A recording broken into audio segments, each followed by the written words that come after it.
we have our tenon made, I'm going to finish off with what I want for a shape.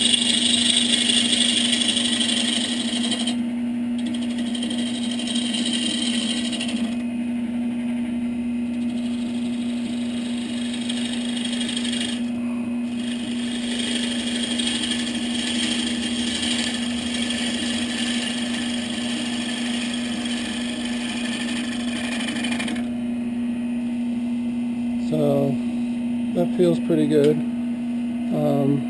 There's a little bit of a valley there. Now what we'll do to kind of smooth things out is I'm going to turn the gouge sideways. So I'm going to use that wing a little bit like a scraper. I'm going to take really fine scraping cuts to clean up the tool marks, because what I can do here, I don't have to sand later. And this is a little quicker process than sandpaper.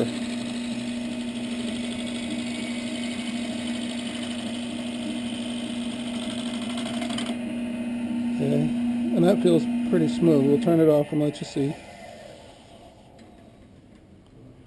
So this is a little punky. There's a little tear out here, but that'd be because, but see, that looks really smooth, and in fact right here it feels like you'd get after about 220 sandpaper. There's a little roughness here because of the end grain, but that's actually really pretty clean. So we got that done. Now we no longer need our drive center. Take a little spur drive out.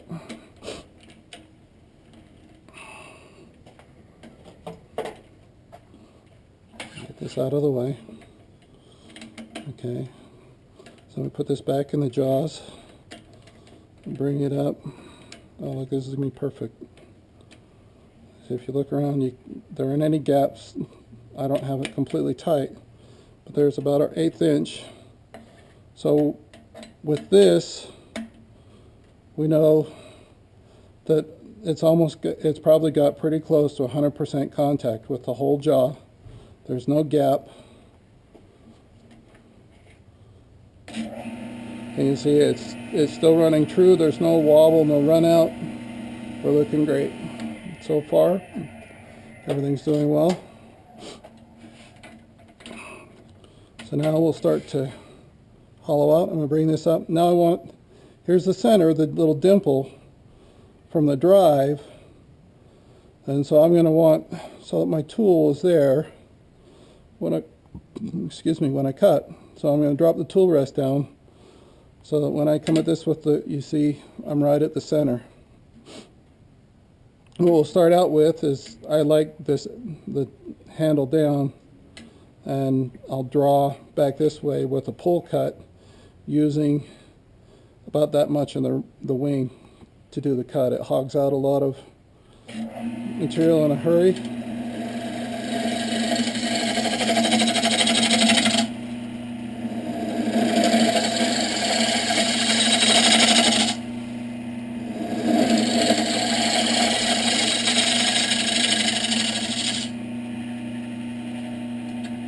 Go through a little bit of that.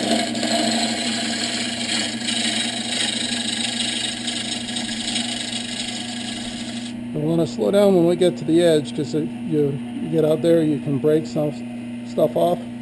So that feels good. I'll stop it so you can see it. Now we've taken away all of the saw marks from the chainsaw. I've got some really pretty things going on in this wood. I'm really glad I saved it. Some of it's a little cracky and pithy, but the end product with a little Danish oil on it just really brings it out. So now what I'm going to do is I'm going to work a little bit out, and I'm going to start hollowing. Show you how we do that. I like to use my hand as a pivot, and as I pivot this way and come in, it makes it really easy to make a nice arc. You want to start with the tip of the tool, and then as you get to the center, I rotate the flutes upward.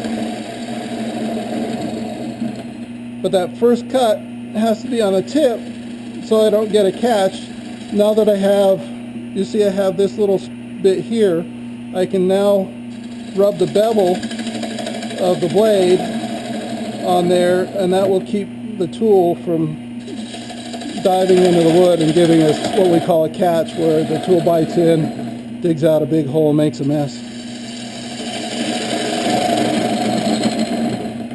I'm not going to go too ginger here.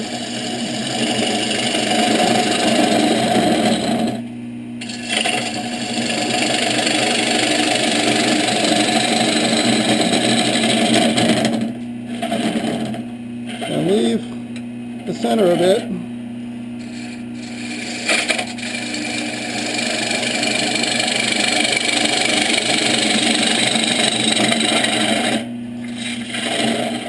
Now what I normally do, I've gotten in the habit, especially with big bowls, of I only do a certain amount all the way from the rim to the bottom.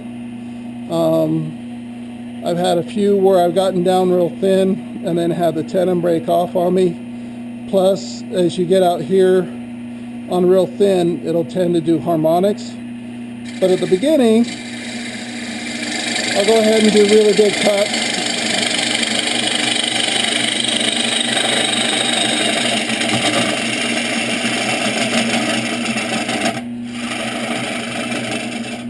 Take out a lot of stuff.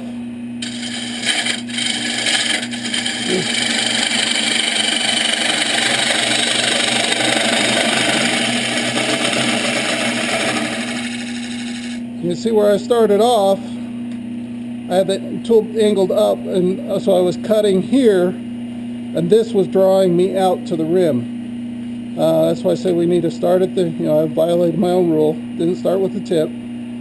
So now what I'm going to do, now that we're pretty thin here, I'm going to use what we call a step technique.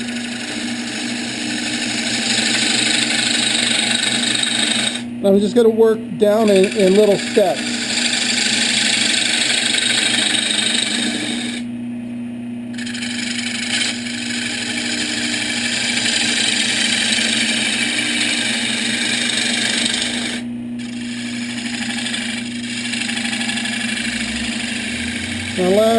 Our last one, we try to make those real fine shavings instead of the big ones that we started with. So we started out hogging this out, and that last cut was this little tiny stuff.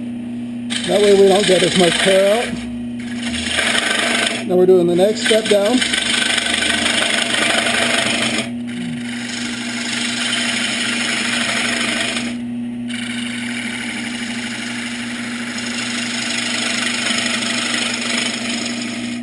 Now you can see a little bit of the tool mark here where the step, so now I need to blend that in. Again, that's our last one, so that cuts really fine. Now let's step the next one.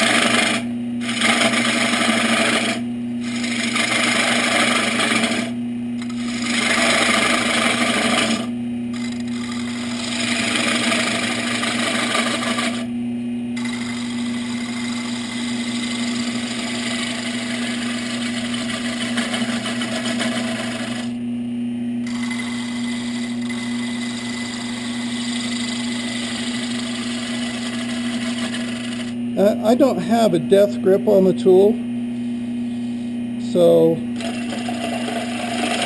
I'm not having to fight it. If I have to fight it, I just usually back off and take lighter cuts. At this point, the roughing's done, so we shouldn't spend a whole lot of time fighting the tool. And I find on the bottom, sometimes it's easier for me to open the flute. Now the thing you have to remember is if I continue this up, this is going to dig into the sidewall and really make a mess of my life. So what we want to do now, we'll ride that bevel on the tip.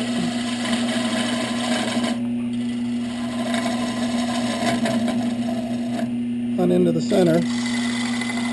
I do have, this part's a little tricky. So what I'm going to try to use is this little corner here to take really light shaving scuds. I have to watch not to get into here, but if I do this right, it can make some really fine